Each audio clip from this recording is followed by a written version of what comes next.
December 26, 1944. Monte Belvedere, Northern Apennines, Italy. Through morning fog, Oberst Heinrich von Schellenberg watched American troops advancing toward his fortress.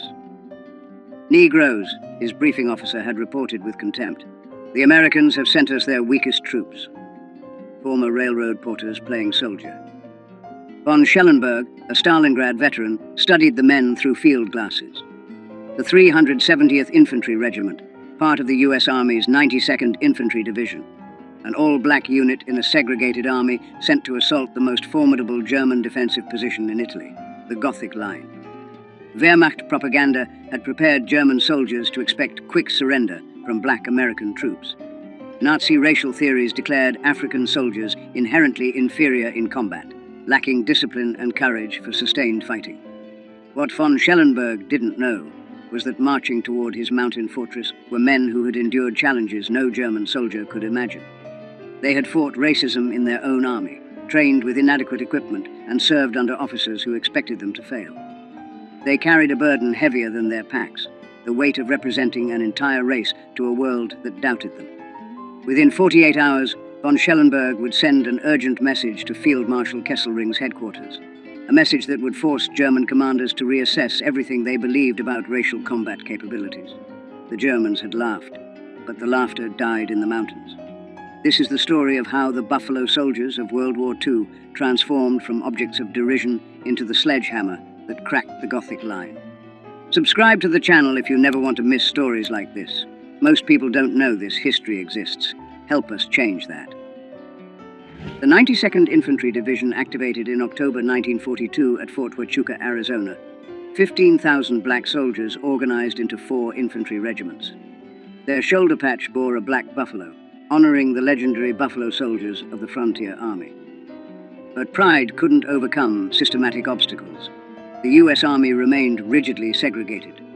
Black soldiers lived in separate barracks, ate in separate mess halls, and trained under predominantly white officers, many from southern states where segregation was law. Private First Class Vernon Baker later recalled, "Some officers made it clear they expected us to fail. They told us directly that colored soldiers couldn't fight, couldn't lead, couldn't handle combat pressure. We trained twice as hard to prove them wrong, knowing we'd get half the credit." Training at Fort Huachuca proved brutal. Temperatures exceeded 110 degrees in Arizona's desert. Yet the division received inferior equipment, World War I surplus rifles, limited ammunition, the worst vehicles. Staff Sergeant Edward A. Carter Jr. wrote, "They give us the oldest rifles, the worst trucks, and officers who've never seen combat. Then they wonder why we're not ready. But we'll be ready. We have to be." The Buffalo Soldiers also faced racism beyond their posts. Towns near Fort Huachuca enforced strict segregation. Black soldiers in uniform were refused service at restaurants where German prisoners of war ate freely. The contradiction burned, fighting for freedom abroad while denied basic dignity at home. By June 1944, the division received deployment orders for Italy's Gothic Line, 200 miles of fortifications that Field Marshal Kesselring had spent 2 years building. The line incorporated 2,376 machine gun nests, 479 anti-tank positions, 120,000 meters of barbed wire, and extensive minefields.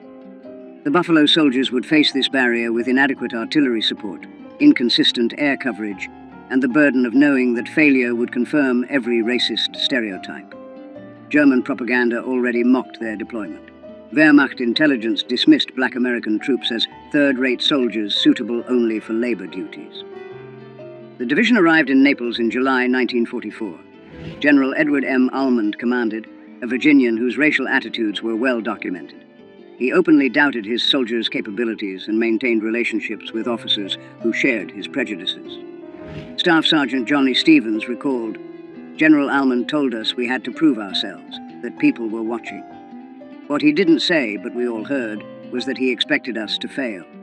That made us more determined than any pep talk could have." By December 1944, Allied commanders faced crisis. The Gothic Line remained unbroken despite months of attacks. Winter approached. General Mark Clark needed a breakthrough before snow made mountain warfare impossible. The mission given to the 92nd Infantry Division, assault the western anchor of the Gothic Line, capture mountain peaks dominating the Serchio Valley, and drive German forces back. Success would open the door to northern Italy. Failure would mean another winter of stalemate, and confirmation of every racist assumption about black soldiers. The centerpiece of German defenses was Monte Belvedere, rising 3,830 feet above the Serchio Valley. From its summit, German observation posts could see 50 miles in every direction, calling artillery fire on any movement with devastating accuracy.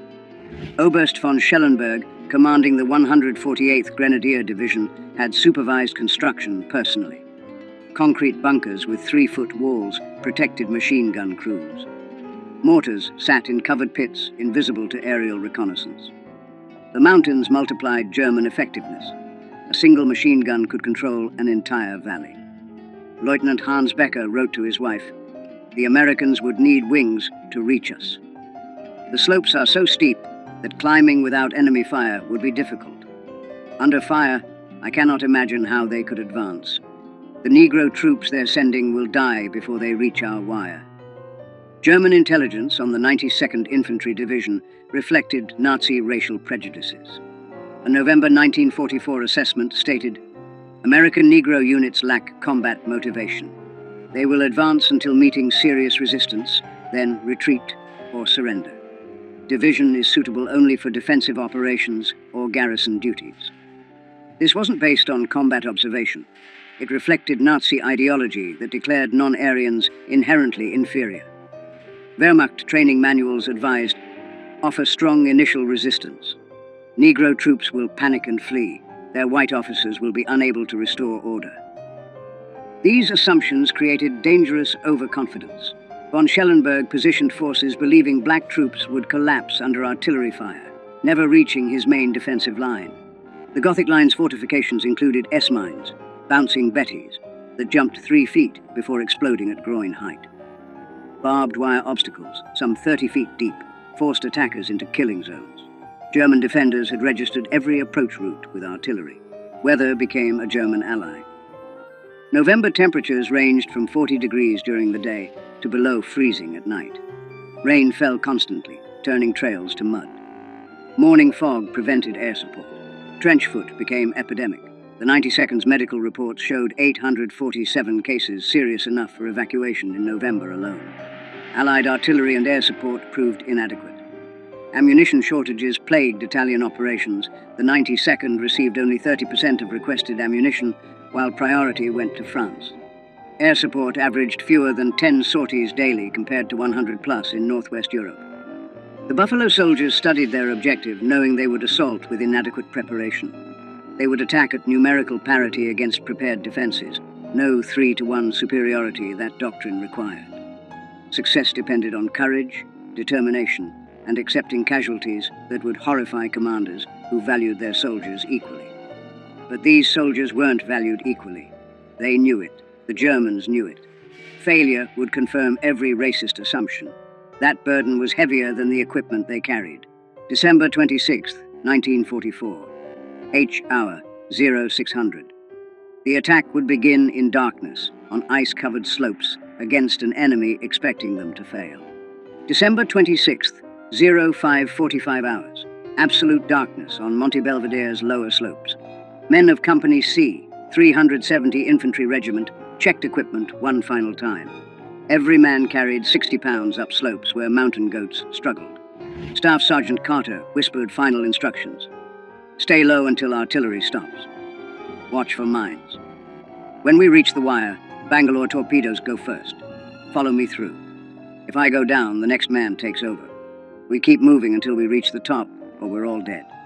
At 0600, American artillery opened fire.